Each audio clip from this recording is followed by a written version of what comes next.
Hi, I'm Brady Riggs, Golf Magazine Top 100 teacher. I'm here to help golfers like you fix the most common swing faults. Let's get started. On the lesson tee today is Larry. Larry, tell me a little bit about your game and what's going on. So, sort of high 70s shooter, played for quite a while, and really inconsistent with the driver especially, hooks and pushes and all over the place. So the miss is either a push right or too much right to left. Exactly. And it gets you into trouble off the tee, obviously. Exactly. Okay, so what we'll do is we'll take a few swings, we'll look at it on video. We have the flight scope running, so we'll get some numbers as well, and then we'll talk about what's up and make some adjustments. Sounds good. All right, let's whack a few. Okay.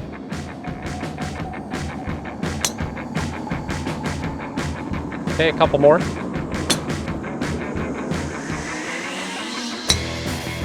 All right, let's take a look at this on video. What happens is when the club gets a little inside early, like it is here, it wants to go across the line at the top too much. And for you, because you're coming a little too far from the inside, that's what's causing all the problems with the ball flight.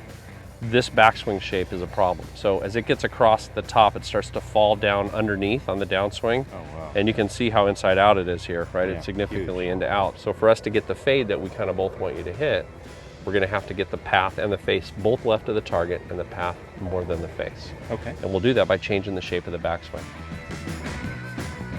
The thought going back to keep the club head more outside is what? What are you gonna think about?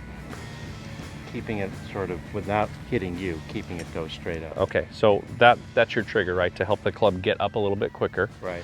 That keeps it more outside. Right. And then the top, that left arm, I want it to rotate a little bit more so it feels as if it's really laid off at the top. Okay. We know it probably won't be, right? Because the other one is so dominant. So a little bit more up and out in the beginning, and then a little bit more rotation so it feels more laid off at the top. Okay. All right, and then just rock and roll from there. Let's give it a shot.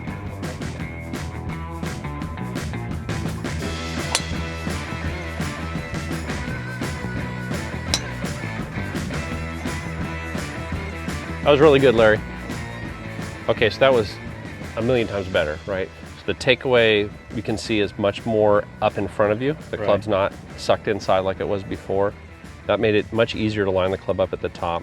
So now instead of the club across, it's lining up above your glove. Yeah. And that makes the transition much easier to get the club in front of you. And that changes everything, because instead of coming into the ball with the club too far inside out, hitting pushes and hooks, now the club path was left. Right. The face was just a little less left than the path, which made it start slightly left and come back to the target. And everything changed. It all got a lot better. So just keep working on that. It'll change the top, and your ball flight will come around, and you'll stop hitting the push and hook, and you'll get the thing under control and have a lot more fun. Great, Brady. Thanks very much. Thank you, Larry. Appreciate it. Great Take job. care. Thank you. So remember, if you're struggling with pushes and hooks, it's a common problem that we see all the time. Look into the takeaway first. It's probably too far inside. It's making the club across the top. That makes the downswing too far inside out, and you'll have trouble controlling the ball. Take it back a little bit more straight so the club head feels a little more outside your hands. The top will line up better, and you'll hit it much straighter.